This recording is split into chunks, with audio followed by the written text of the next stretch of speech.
afternoon session of Real World News. I'm Taylor Pollock, and I'll be starting off on today's broadcast. Our first story of today has to do with the increasing issue of climate change. A blob of warm Pacific water is threatening the ecosystem and causing marine life to be spotted in many unusual places. If you are a salmon fisherman in Washington or California hoping the current drought will end this blob, surely won't be helping. At the University of Washington, a climate scientist and his team have been studying this blob for months. This blob is 1,000 miles long, 1,000 miles wide, and 100 yards deep and has been growing rapidly. It is hoped that this blob will go away quickly and not cause any more problems. The next story of today has to do with a well-known terrorist group called ISIS.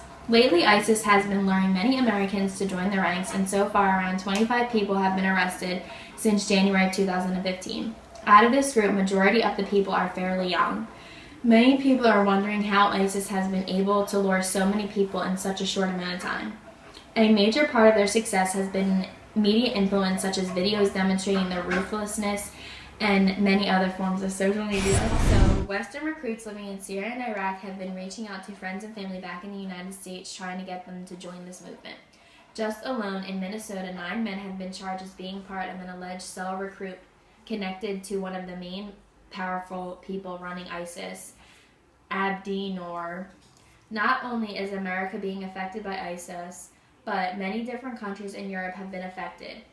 Many young people have been lured in as well there too, and also made them more successful in recruiting more people than Al-Qaeda, another well-known terrorist group. Here is Andrea Thurman with your trending story. Thanks, Taylor. Just recently, a devastating earthquake has hit Nepal, leaving many dead or injured. This earthquake took a huge toll on the people of this country. But one daughter, Yasmin Habas, shares her story in hopes of finding her missing mother who was in Nepal during the earthquake. Her mother, Dawn Habas, was on a Timing heritage trek in Nepal during the earthquake. Soon after learning about the earthquake, Yasmin got on the earliest flight available to Nepal in search for her mother. The last time she spoke to her mother was April 17th. This was Dawn Habas's 4th visit to Nepal on a soul-searching journey. On to the next story. A recent video shows an unarmed black man named Dante Terrell, who was on his cell phone while riding his bike, being shot. As he rode his bike, he realized that he was being followed by Deputy Lynn Steffens. Then he gets off his bike, being approached by the deputy, and only the cell phone in his right hand. Lynn then pulls out the gun, warning him to stop. When Steffens realizes the gun, he starts to run in the opposite direction, but not before getting shot 4 times in the back. Luckily, he was able to survive the shooting. He was paralyzed from the waist down. West Palm Beach attorney Jack Scarlett is suing the deputy and the sheriff on the Steffens' behalf. He claims the deputy's records statements were false, along with other information provided by the police station, and he will be sure to present his case in court. Back to you, Andrea. Thanks, Devin. Here's some more stories for trending news. First off, a man named Jeffrey Dahmer was sentenced 15 consecutive life terms for the murders of 17 boys and men in the Milwaukee area between the times of 1978 and 1991. The disturbing man kept the corpse of his victims for his own personal satisfaction, even eating some of the victims' body parts. While in Columbia Correctional Institution, a man named Christopher Scarver ended up killing Dahmer before he could even serve majority of his sentencing. Scarver claimed Dahmer would do weird things around the prison, trying to scare inmates and guards, crossing all boundaries.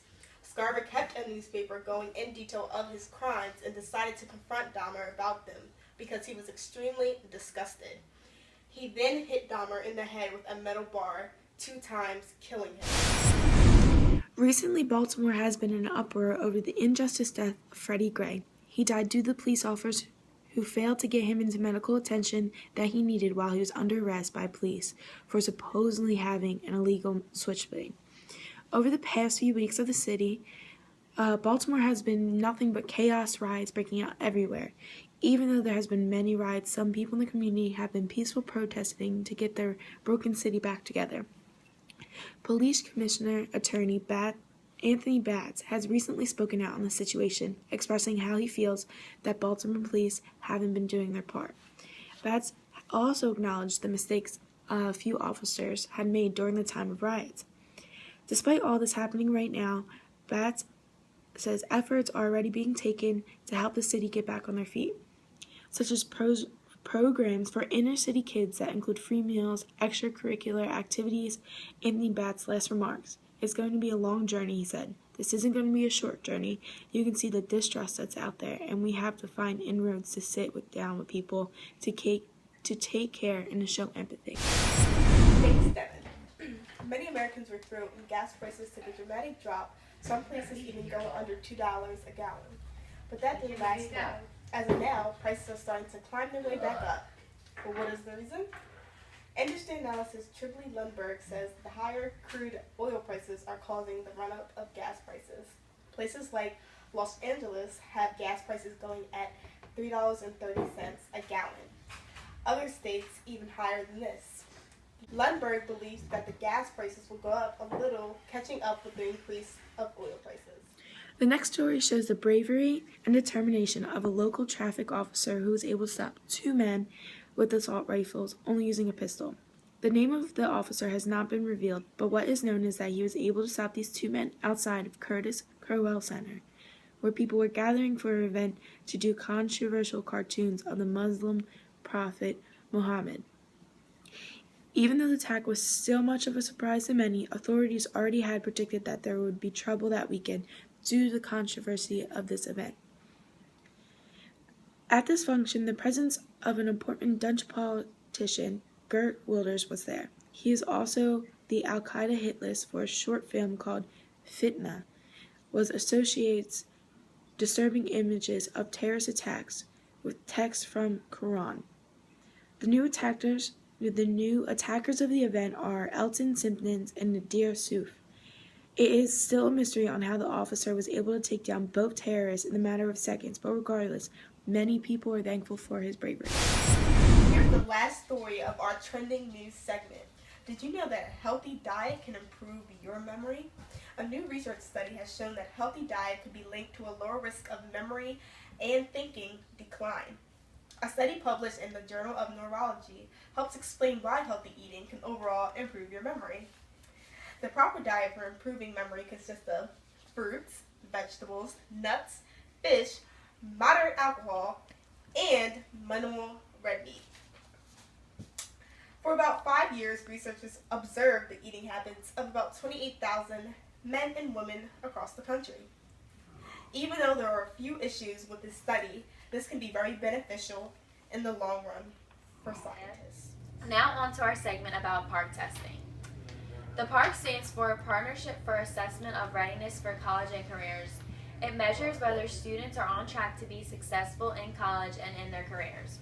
The 13 states that are doing the PARCC are Arkansas, Colorado, District of Columbia, Illinois, Louisiana, Maryland, Massachusetts, Mississippi, New Jersey, New Mexico, New York, Ohio, and Rhode Island. In New York, approximately 5,000 students in 25 New York City schools are piloting the PARCC assessments this year in grades 3 to 8. Now on to our interviews with students on their opinions about PARCC. What I think about PARCC was it's very time consuming because that valuable time we could have used doing PARCC, we could have been working on other subjects. And I think it's a waste of time. I think we should just do the regular standardized test with Scantrons because using a computer, you won't have most of the tools that you would have if it was just a Scantron test. I think the PARCC was a little time consuming, and I think that it was ridiculous because I opted out and all I was doing was sitting in the auditorium and it was wasting just class time. So.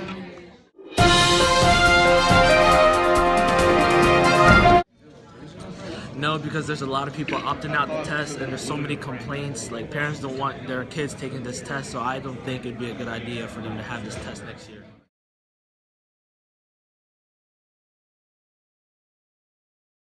How do you feel about this year's PARCC testing?